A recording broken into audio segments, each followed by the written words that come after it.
Human rights organization CDHR demands prosecution of ex-dictator IBB for June 12 election annulment. People are coming outside, okay. The Committee of the Defense of Human Rights (CDHR), a human rights organization, has called for the prosecution of former military ruler General Ibrahim Badamasi Babangida (IBB) for his role in the annulment of the June 12, 1993 presidential election. The CDHR's demand comes after Babangida's recent public admission of his involvement in the annulment, which the CDHR described as an attempt to hoodwink Nigerians into believing he acted in good faith. Acted in good faith indeed. He did not act in good faith at all. The CDHR, in a statement issued on Saturday, viewed Babangida's actions as a brazen socio-political and moral assault on Nigerians, undermining democracy and resulting in widespread human rights abuses. The organization, in the statement signed by its president, Debo Adeniran, emphasized that the annulment was a coup d'etat against the administration of MK Abiola, yes, who was denied his rightful victory. Yes, it was a coup d'etat, yes.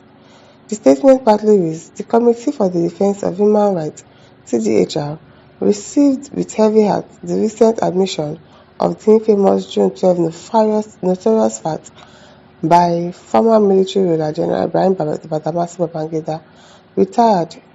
His belated public confession regarding his role in the illegal annulment of the June 12, 1993 presidential election is an attempt to hoodwink unwary Nigerians to believe that the mischievous dictator actually meant well by the brazen socio-political and moral assault he unleashed on them by the Inglorious Act.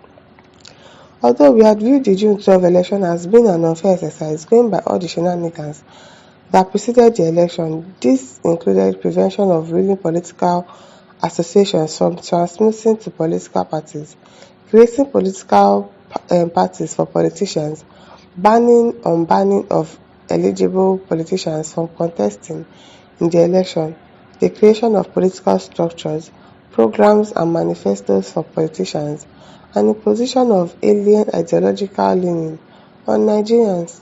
We insisted that despite widely regarded as the most peaceful and freest election in Nigeria's history, it was, like the military dictatorship that orchestrated it, not fair, but could be tolerated.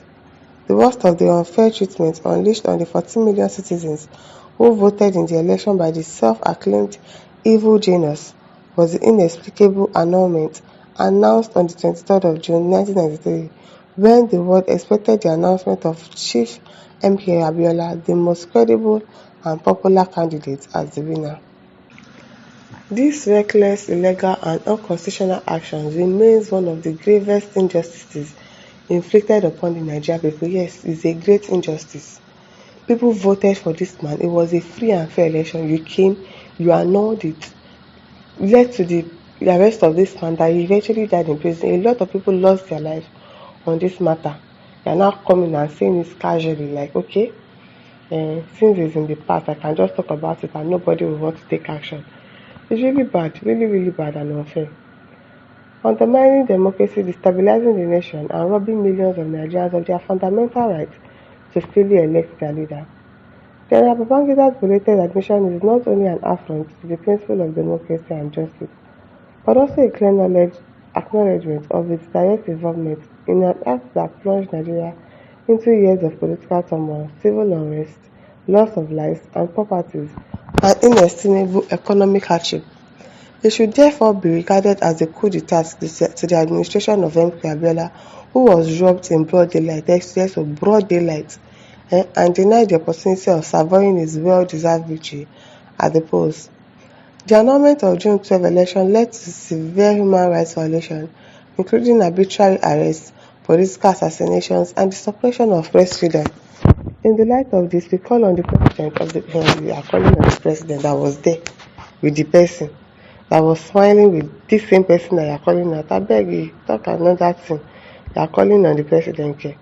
Oh, you are calling on the president, but Bola Ahmed Tinubu to immediately order the prosecution of General Babangida for crimes against humanity, if I hear, and for orchestrating a coup d'etat that subverted the democratic will of the Nigerian people. This prosecution should not be difficult since the chief plotter has confessed to these crimes, abi, in public and in handwriting as published in his bloody book that could have been a journey into perdition, mistitled A Journey in Service.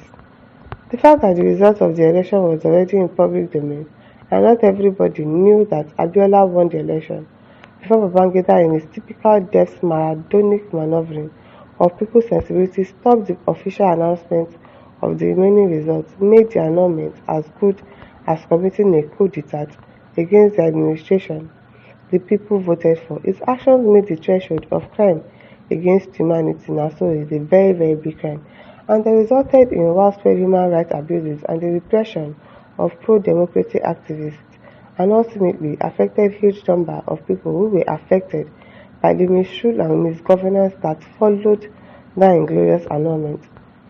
We would also like to remind President Tinubu that just as he said that Babangida lost the opportunity to become a hero with the annulment of the June 12 election, he, President Tinubu, should not also lose that opportunity of becoming the hero of the June 12 struggle by announcing MKO Abiola as the past Nigerian president with full privileges of the status.